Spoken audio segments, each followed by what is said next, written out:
څومره مخکې سروې وسوله 211 ښځې چې دي هغه د کورو څخه غورځېدلې وې په یوه کال 211 زنانې د کورو غورځېدلې وې په دې کې 4,000 شادي شده ولې 4,000 شادي شده وې چې هغه وغورځېدلې ولې هغه وجه دا د عزیزانو چې پښتانه خو در معلومیږي پښتون ځان ته تر ټولو ټینګ وایي تر ټولو دیندار وایي تر ټولو غیرتمن وایي تر ټولو مطلب ځان افضل ګڼي صحیح سلو او دا ډېره خام خیالي ده ډېره لوی بېوقوفي ده هغه راولاړېږي دا خپله لور پر دویم ورکوي یو سړی دی عمر یې 40 کاله دی 50 کاله دی واده لري اوس بله نجلۍ غواړي بل واده کوي هغه بچی د 14 کالو یا د 15 کالو دی د 50 کالو ښه دا اوس دا سمون سره خوري دا چې دا ښځه ور واده سوله د دې به ژوند سره کوي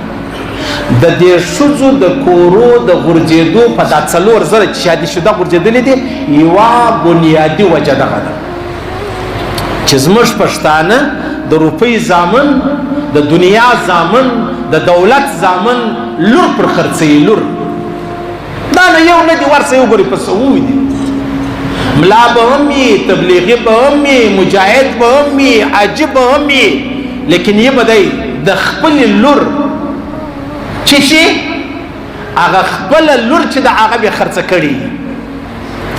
اوس دا لور که سبا وغورځېدله به یې څه چم کوي د یې وژني دی دغه لور چې ده دا بنیادي وجه ده عزیزانو د الله رسول فرمایي تاسو خپله لور د چا د لور د اجازې بغیر مور کوئ د لور څه پوښتنه وکړه بی عایشه صدیقه وایي چې پیغمبر علیه الصلاة والسلام به خپله لور چاته ورکوله خیمه به وله پرده به وله پردې په هاخوا به د محمد رسول الله لوڼې وې په دې خوا به محمد رسول الله صلی الله علیه وسلم پوښتنه به ځینې وکړه ویل یې ول پلاني مرکه درته کړې ده یا یې راته کړې ده پلانی د پلاني زوی دا خبره خوښه دې ده که به د هغې خوا سقوط اختیار سو خاموشي به وه نو د دې دا معنا وه چې و نکاح وتړه که نه هغه د پیغمبر علیه السلام لور بی عایشه صدیقه فرمایي پرده به یې وښوروله دا د حیا خبره وه د حیا پرده به یې وښوروله دې دا معنا وه چې یا صحیح سلو اوس ما و تا دومره غیرتمن یو چې خپله هغه نازنین نه هغه شیرین نه هغه معصومه لور چې د هغه ما و تا پر داسې ځای ورکوو چې هغه 40 کاله پر دغه خپله کور والا باندې مشر او عجبه خبره دا ده د الله رسول فرمایي د الله د هغه سړي څخه ډېر نفرت کیږي بدترین انسان هغه دی چې په کور کې د 18 کالو وي او چې د باندې راوځي بیا د 20 کالو وي 18 کاله دا معنا چې د واده کم ضرورت یې هغه دی نشي پوره کولی دی د 18 کالو دی او چې د باندې راوځي ږلې ته دونه رنګ ورکړی دی غوږونه یې لا ورسره رنګولي دي صحیح سلو بیا دی ځان ځوان که یا زه د 20 کلن یم 25 کلن یم د الله رسول فرمایي د داسې ځوان څخه د الله نفرت کېږي صحیح سو بی عایشه حضرت عمر فاروق رضی الله تعالی عنہ لره یوه زنانه راغله زنانې ته چا مرکه وکړه واده یې ورسره وکړه واده چې ورسره وکړي هغه سړی ډېر مشر و پر دې نجلۍ پر دې کوروالا باندې ښځې چې حساب ولګوي چې دا خو زما د پلار پر ځای دي دا خو یې ږیره رنګولې وه قرار راله حضرت عمر فاروق لره چې حضرت دې سړي زما سره دوکه وکړئ ځان یې داسې راته ښکاره کوي لکه زه چې 25 کلن ځوان یم صحیح لیکن په کور کې بیا 18 کلن و صحیح حضرت عمر فاروق رضی الله تعالی سړی راوغوښت چې راویې بیا ورته ویل ته به داسې وکړې ځای پر ځای به د هغه ښځه پرېږدي تا دوکه کړې ده دوکه بازه یې تا دې بچی سره دوکه چې د هغه کړې ده بیا یې د نجلۍ ورباندې طلاق کړه چې ځه په مخه دې ښه څه مهر یې ګډه جوړ واخېسته ولګوي اندازه ولګوي زموږ خلک دا اذا خلکو ته وایم پښتنو به الله په جهنم کې پولډري الله بل وجه دا د عزیزانو چې پلار د اولاد پښتنه نه کوي چې زویه تاسې مرکه راغلی د خوښه دې ده چې خوښ یې هغه بیا نه غورځي ځان خپل ملامتوي چې ما ورته ووه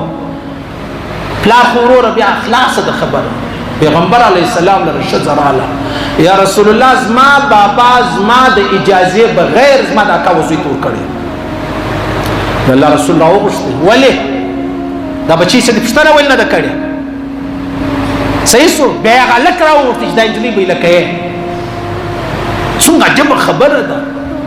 چې اوس په موږ کې دین نشته د دین پر نامه موږ کومې لوبې کړې دي د پیغمبر علیه السلام یو سنت ما ورته کوم ځای ته ورسوئ د پیغمبر علیه السلام یاران به وو یاران پوښتنه به یې وکړه خورا خوشحاله معلومېږي خیر دی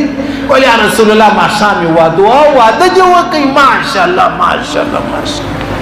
جنازې زموږ پرتې دي شل ګنټې چې پلانۍ د پلانې ځای را روان دی د محمد رسول الله په زمانه کې به پوښتنه وکړه هلکه پلانۍ نه معلومېږي ولې هغه خو به بله شپه مړ سو ونه ولې یا پوښتنه یا رښتنه یا خبره او یا رسول الله موږ تا ته تکلیف درکوو موږ جنازه ورکړه محمد رسول الله ته خلک نه درېدل زما او ستا وروره د لرې ځایه دا کازوی را روان دی و د هغه را روان دی هغه را روان دی څه کوې او بیا چې نکاح کوې نکاح دې دومره په شرمو وشرموله چې پر تا د لور او په ګنج کې د غوا او د خرې فرق نشته ستا معصومه لور تا راواخیستله په اور کې دې واچوله ملا راته ویلې ما وختي پر هغه بیان څه وایي ول زما کور والا ته ما ویلې زه به تا داسې پر اور ودروم پر اور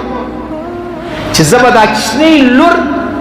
و بل چا ته ورکړم هغه به ما ته خپله لور راکړي ولاکه دې ول پرېږدم دا د کور والا ته دمکۍ ورکړه هیڅ ملایې نشته هیڅ صوفیګرات نشته هیڅ مجاهد و تبلیغي نشته مولوي صاحب نشته تا د الله د رسول د لارې خبره واړوله بس شیطان هم اړولې د تام واړوله صحیح سلو ظلم به نه کړو ناجایزه به نه کړو د ناجایزه انجام ناجایزه راځي بالکل به داسې نه کوو